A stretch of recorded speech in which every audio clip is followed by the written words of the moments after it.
สบายดีนะวันนี้ประกอบได้เครื่อง4-5บาทนี้มารีวิวให้เบิ่งนะตัวนี้สิแม่นเป็นรูป MC นะตัวนี้ MC กล้องสิแม่นกล้อง Discovery นะขนาดของกล้องแม่น6-44x42นะ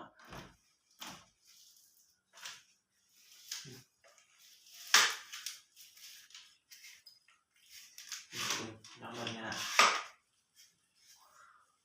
วอลสิแม่นวอลปั๊มนอกนะวอลใหญ่ทางแม่นทางอายุนะทาง 10.42 นะเราสิแม่นเรา exact นะ exact นะ50%นะ12เกียวตัวนี้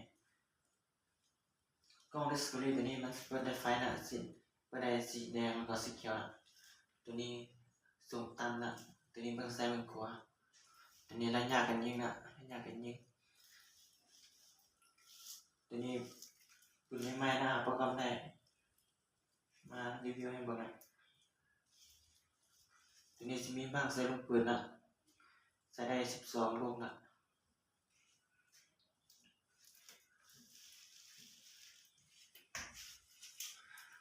ตัวนี้สิเป็นลม MC คือกันนะ MC คือกันกล้องมันสิตามกล้องกับถังตัวนี้ถังเป็นถังคาร์บอนนะตัวนี้ถังคาร์บอนถัง 10.5 นะกล้องเป็นกล้อง BSA นะตัวนี้กล้อง BSA นะเขาซองสิมีแม่จันนะตัวนี้มันสิบ่มีไฟนะบ่มีไฟเราปั๊มนอกนะวางใหญ่ตัวนี้เราก็เป็นเรา extend นะตัวนี้12เกียวยาว50เซนนะ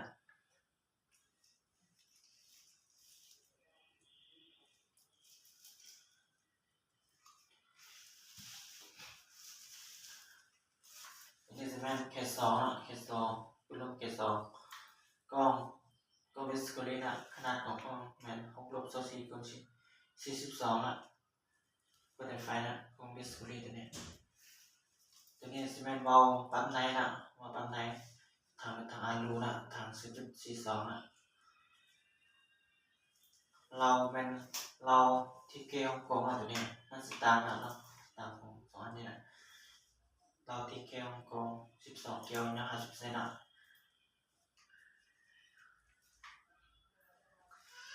มีเลือกใส่ลูกปืนเหมือนกันนะ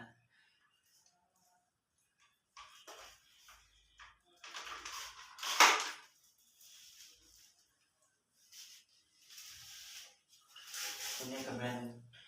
ปืนลมเคส2คือกันนะปืนลมเคส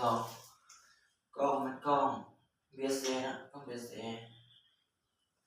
นี่ปัดตามกับสูงของตัวนี้มันสั้นกว่าขนาดของกล้อง BSA ตัวนี้มัน4-12x44นะวาล์วสิเป็นวาล์วปั๊มนอกนะวาล์วปั๊มนอกวาล์วใหญ่นะทาง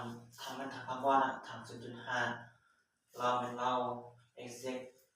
12เกียวยาว50เซนนะ50เซน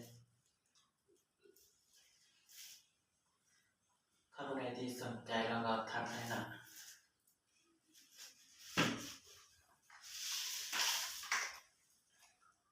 ทีนี้จะเป็นทัติคอนะทัติคอ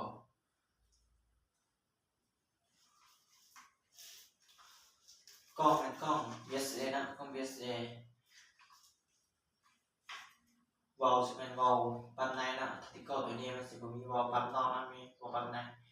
ทางเป็นทางคาร์บอนนะทาง 0.5 เราตรงนี้เป็น